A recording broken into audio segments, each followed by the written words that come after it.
বন্ধুরা, তোমরা সবাই কেমন আছো? আশা করি সবাই খুব ভালো আছো। তো আমি শতাব্দী নিয়ে চলে এসেছি তোমাদের জন্য আবারও একটা নতুন ভিডিও। তো দেখতেই পাচ্ছ, এটা তপবনের ছবি। হ্যাঁ, এখানেই আমরা দেওঘর থেকে যাওয়ার পথে তপবনে ঢুকে রেস্ট করছিলাম। দেখতেই পাচ্ছ গাড়ির অবস্থা আর গাড়ির চালকের অবস্থা। তারপরে আমরা তপবনে একটু রেস্ট করে নিয়ে চলে গেছিলাম ভেতর দিকটাতে। তো ভেতর দিকে ছবি সেরকম তোলা হয়নি, তো এখানে আইসক্রিম খেয়েছিলাম। আইসক্রিম খাওয়ার পরে আর একটু ভুজিয়া খাওয়ার পরে রওনা দিয়ে দিয়েছিলাম ত্রিকুট পাহাড়ের জন্য। ত্রিকুট পাহাড়ের উপরে ওঠা হয়নি, অনেকটা উঁচু, এমনিতেই টায়ার্ড হয়ে গেছিলাম। তারপরে চলে এসেছিল সন্ধ্যা। আর আসার পথে একটা রাস্তাতে কি যেন ভালো জায়গার নাম, যেখানে পেড়া পাওয়া যায়। তো আমরা সবাই দেওঘরে পেড়া নিয়ে নিয়েছিলাম, অনেকজন এখানেই নিয়েছিল। তো নিয়ে নেওয়ার পরে আমরা বাসুকিনাথে চলে এসেছি। তো আমরা নন্দী চোকের কাছে রুম নিয়েছিলাম রেন্টে 500 টাকা করে। খুব সুন্দর রুম ছিল, অতি সুন্দর। আর তারপরে রুম থেকে আমরা ফ্রেশ ট্রেশ হয়ে চলে যাচ্ছিলাম বাসুকিনাথ মন্দিরের দর্শন করতে। যেখানে সেখানে অনুষ্ঠান হচ্ছিল, পান্ডাল লাগানো ছিল, একদম খুব সুন্দর থাকার ব্যবস্থা, মানে খুবই সুন্দর। তো মানে বাচ্চা কাচ্চা নিয়ে একটু অসুবিধা হবে, কারণ মানে হয়তো মনে ভয় লেগে থাকবে, ঘুমাতে পারবো না ঠিকঠাক। তাই আমরা এখানে থাকি না, আমরা রুম নিয়ে নিয়েছিলাম। কিন্তু এখানে টেন্টের মধ্যে থাকার ব্যবস্থা খুব সুন্দর। তো দেখতে পাচ্ছ সামনে উঠে গেছে বাবার কাঁধে। আর এখন হেঁটে মোটামুটি 1-1.5 কিলোমিটার যেতে হবে। 1-1.5 হবে না, 1 কিলোমিটার মতো হবে।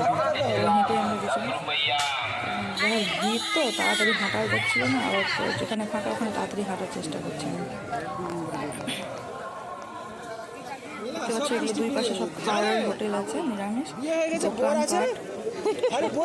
আর আমরা রাত্রেবেলা এসে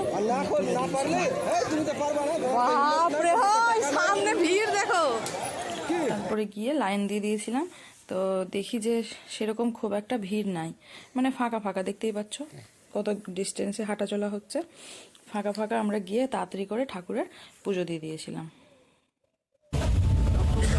দেখতে পাচ্ছ সামনে হাঁটছে কত তাড়াতাড়ি।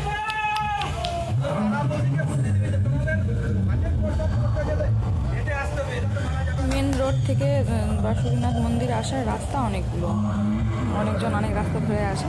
আমরা পুজো টুজো দিয়ে একটু কয়েকটা ছবি তুলে নিয়েছিলাম মন্দিরে। ভিড় তো প্রচুর। আর তারপরে আমরা ওখানে নদীটাতে লেজার লাইট শো হচ্ছিল, বাসুকিনাথের সম্পূর্ণ কাহানি তুলে ধরা হয়েছিল। খুব সুন্দর লাগছিল শোটা বেশিক্ষণ দেখা হয়নি, বাচ্চাগুলো বিরক্তি করছিল। আমার রাত অনেক হয়ে গেছিলো, ওদের খেলাও পেয়ে গেছিলো।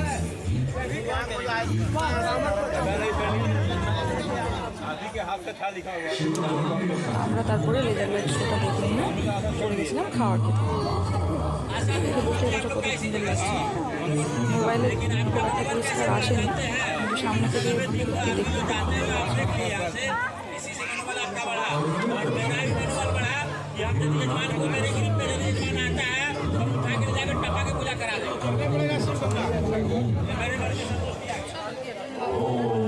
তারপরে ঠিক সেই আগের মতো আবার ওর বাবার কাঁধে উঠে গেছে। আমার বাবা বলছে আর আমি কাঁধে নিয়ে উঠতে পারছি না, কারণ ও মাঝে মধ্যে লাফালাফি। তো সেরকমভাবে ক্লিপ নেওয়া হয়নি। শেষের দিকে এলোমেলো ছিটানো খাওয়ার আমার ছেলের খেলা, আমার হয়ে গেছিলো খাওয়া। তো ওটাই দেখালাম তোমাদের, যেটা আমরা খাওয়া দাওয়া সেরে নিয়েছিলাম। খাওয়া দাওয়া করে নিয়ে এবার আমাকে বাবুকে পিঠে তোলার পালা। তো বেশ ভালোই হয়েছিল। এটা কাপড়ে ভালো করে ওকে নিয়ে বেঁধে নিয়েছিলাম, হাঁটতে কোনো অসুবিধা হয়নি। আর ও খুব মজা করছিল ওখানে ঝুলে নিয়ে। সবাই তো তাকাচ্ছিল যে কোথায় থেকে চলে এসছে এই মহিলাটা। তো দেখতে পাচ্ছ ও খুব এনজয় করছে। আর সত্যি হাঁটতে একদমই কোনো অসুবিধা হয়নি।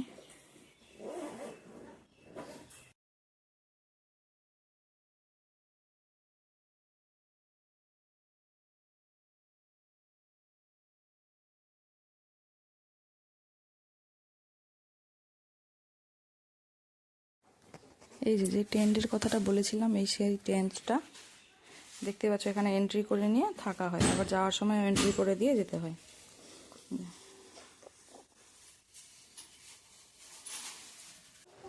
দেখতেই পাচ্ছ কত ফাঁকা জায়গা, কত ভক্তের সমাগম।